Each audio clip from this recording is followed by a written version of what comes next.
Ba, nagpapapogi po. Siyempre, may shoot kasi akong Instabar. Ba?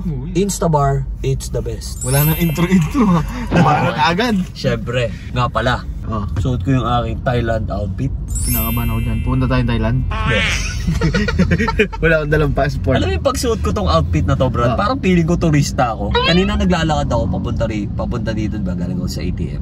Tapos nakatingin ako sa Quezon Avenue. Parang kunyari hindi ko kilala yung Quezon Avenue. Ganun yung feeling, Brad. Kunwari na sa Bangkok.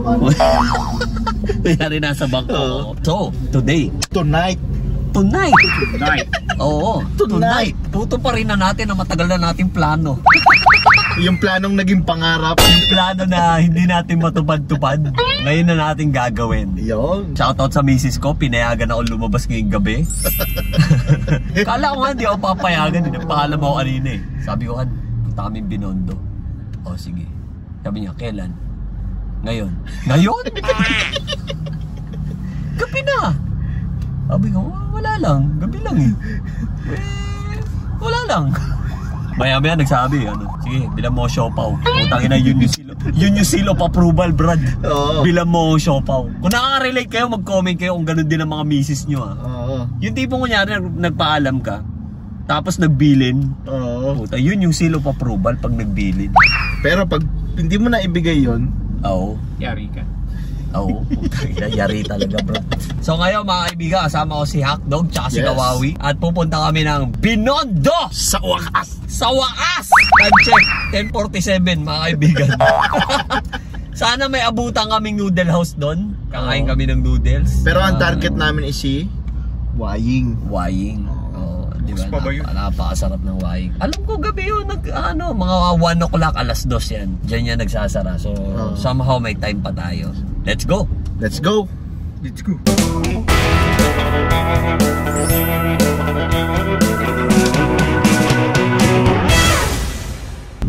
What keeps you going sa buhay? Keeps you going? Sisimulan ko. Sige. Ako, every time na nakikita ko yung mga anak ko lumalaki, tapos sinasabayan ako ng asawa ko sa sipag. Like kunyari, nakikita ko siya, nag-aasikaso sa bahay, naalagaan yung mga anak namin. Parang gusto kong pantayan yun, gusto kong tumpasan yun. Yung parang nahihiya akong hindi magsipag. Kasi nagsisipag siya. Okay. Para sa akin yun yun yung nagda-drive sa akin everyday na magpatuloy sa buhay. Gumawa, magsipag, gumawa ng trabaho, gumawa ng pera. Yun, ikaw. What keeps me going? Kasi medyo malalim tong dahilan ko eh. Walang iyakan magaganap dito. Wala. Baka mamaya may iyakan ha. Kasi nakikita ko yung misis ko eh. Nagsisipag siya sa bahay eh. Ginaya ko lang isa. Gaya-gaya ka ng sagot ha. Sagot ko yun eh. Okay. Siyempre, lahat naman ng tao, di ba, may pangarap sa buhay. Alam mo yan, may gustong marating. Pero nung nagkaroon ako ng pamilya, medyo nagbago ng bahagya eh. May gusto akong marating, tinutuloy ko pa rin yun. Okay, diba? Yes. Pero ngayon, ang goal is to make a living eh. True. Diba? At wala kang choice. Oo, wala kang choice. Dahil tayo ay isang lalaki. Yes. At ang role natin is to provide.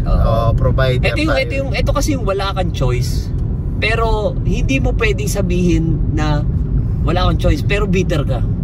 Alam mo yun? Kasi yung iba, di ba, pag sinabi mong wala akong choice, bitter eh. Parang wala, napilitan lang akong gawin eh. Ito hindi po pwedeng bitter, hindi pwedeng napilitan ka. Kailangan mo siyang gawin. Di ba? Kasi may magugutom na sigmura pag hindi mo ginagawa. Exactly. Di ba? Right. Tapos, siyempre, tuloy tayo sa pangarap natin. Makarating tayo sa pinapangarap nating lugar. Dahil idol ko talaga yun si Jack Logan eh. Sino ba yun? Gusto ko rin maging director, alam mo yun. Dati kasi parang okay na ako maghawak ng camera eh. Nung nakasama ko kasi lintik na yun eh.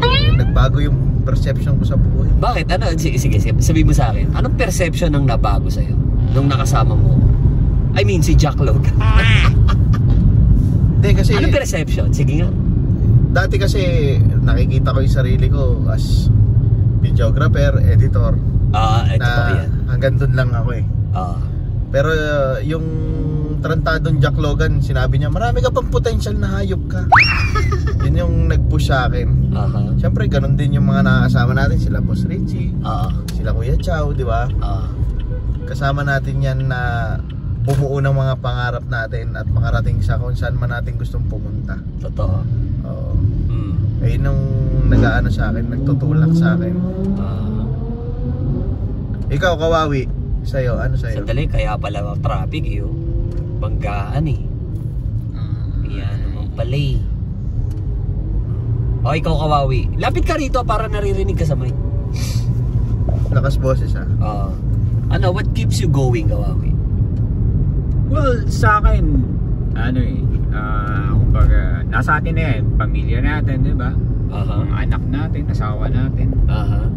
But for me, it's more about yung, ano eh, I want to find yung limitations ng sarili ko. Hanggang saan ba ako aabot? Di ba? Kaya nga ako sumama sa inyo eh. Kasi I want to know kung ano yung kaya kong gawin hanggang nabubuhay ako. Adventure. Lalim nun, bro. Hindi naman. Medyo lang. Lalim.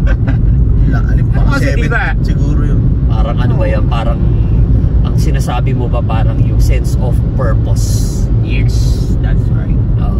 Kasi sa atin, kung lilimitahan natin yung sarili natin gumalaw, wala na eh. Stuck up na tayo. Diba?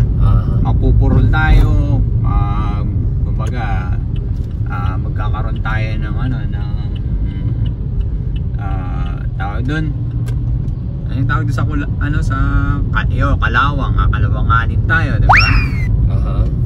Unlike nung imo-motivate mo yung sarili mo, you look forward to find somebody who can, you can trust or you can find motivation.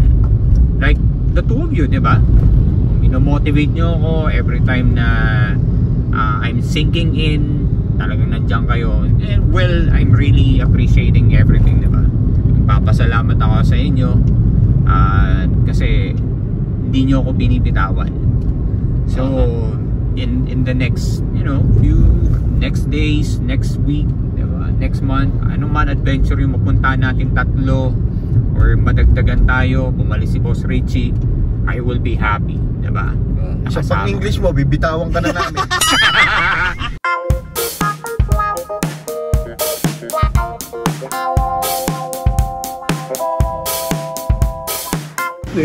Refill ka pa, hindi mo nakakaya. Si Kawawi, pinigyan kami ng sabaw. Dito kami sa Binondo. Parang ano to, parang fast food. Alam nyo kasi ang chili oil dito sa Binondo, medyo ibang level. Taas ang level ng chili oil dito. Hindi matapos yung buto. Nilagay doon sa sabaw. Ito yung chili oil, papayos sa inyo. Yung chili oil, mga kaibigan. Ibang level ang chili oil ng Binondo. So ako, pag naglalagay ako sa sabaw, ganyan lang. Tapos, good enough para mag-spice yung hinihigop ko sa sabaw. Ang nilagay ni Kawawi, ganito. Tapos, ang malapit doon, ganito lang kalaki yung lagay ng sabaw. Ganyan lang siya kalaki. So, di makakit ako nito. Pero masarap. Wala pa nagaganap na kainan, mga kaibigan. Maubos ko na yung tubig. Nasa sabaw pa lang kami ngayon. Sinisipon na ako. Now you know. Ayan na. Here comes the food. Yang chow. Yun, no? Ano masasabi mo? Nakakatangkad siguro yan. Parang ang daming star margarine. Baka ito, margarine kaya. Baka ito na yung chance akong tumangkad. So, ang in-order kasi natin ano ba yung natin? Yang chow and beef with broccoli. Wow. Na tinanong mo kung kumakain ako. Oo, kumakain ka. Hindi kasi ako kumakain ng broccoli. Kaya tinanong ko yung dalawa kung kumakain ka ng broccoli. Para hindi sa inyo order. Kasi order ako ng beef with broccoli. Hindi ko makakain yung broccoli. It doesn't make any sense at all. Ngayon, ito masaklap dyan. Kakain kayo ng broccoli, di ba? Huwag na huwag kayong umuto. Suntukan tayo. Hindi, pabor yan kay Kawawi kasi may pambara na. Paggabi kasi parang gripo yung ano yan eh. Alo, sa ba tingin mo? Parang ayaw mo ikanta ka dito. Bakit? Naamin ko naman na. Hinihintay po natin yung broccoli mga kaibigan. Dumating na po yung Yang Chow fried rice. So, naghihintay na lang po kami ng broccoli para masimulan na po natin ang taste test. Ayusin mo yung pagkakasabi. Taste test. Kinakabahan ako pag ikaw talaga nagbabanggit ng mga ganyang bagay. Yang Chow, ladies and gentlemen. This is Yang Chow. Tikman natin. Naku. Hop, number 1, hindi siya crunchy. Hindi siya pinipig. Kagaya yung kinainan namin pares kagabi. Malinamnam siya. Very Chinese. Lovely. Ayan na, ayan na, ayan na. Kain na tayo. This is beef with broccoli. Kain na tayo, uy. Uy, gago. Magsasalo-salo tayong tatlo dyan. Sa akin lang binigay. Tigas ng mukha. Buakaw ka, hayop ka. Sabi ko kumakain ako ng broccoli, di ba? Pero sana yung luto naman, no? Hindi, ano yan? Fresh. Kaya nga eh. Hindi ko expected. Gago! Siguro namin mga kaibigan na inuubo pa rin. Nasasabihin pa rin siya? Inuubo pa rin po si Wawi. Sabi ko kay Risa, wala daw siopaw. Sabi niya. Okay lang daw sa kanya kahit siopaw Marikina. Gusto niya daw ng siopaw. Di nagkanto ako. Yeah. Mark, huwag mo lagyan ng isang kutsarang chili oil para hindi ka nagmumura. Okay, kailan?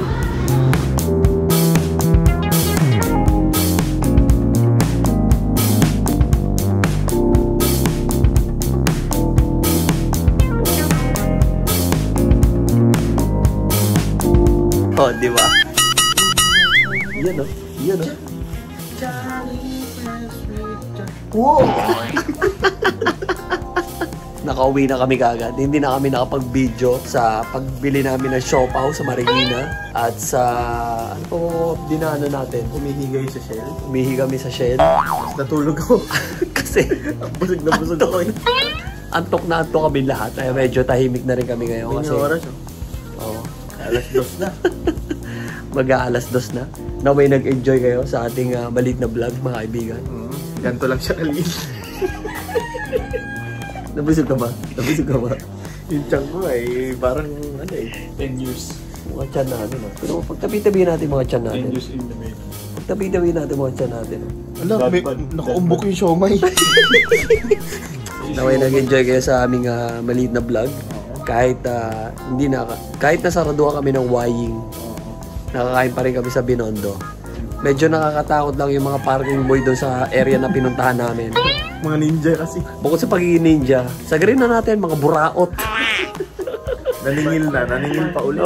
Naningil na pag-arrive mo, maniningil pa pag-alis mo. Ibang klase kayo mga kaibigan. See you guys later. Maraming salamat. Like, share, subscribe. Follow nyo itong dalawang to. Alam nyo na kung saan sila hanapin. Kilala nyo na kung sino sila. See you guys later. Bye.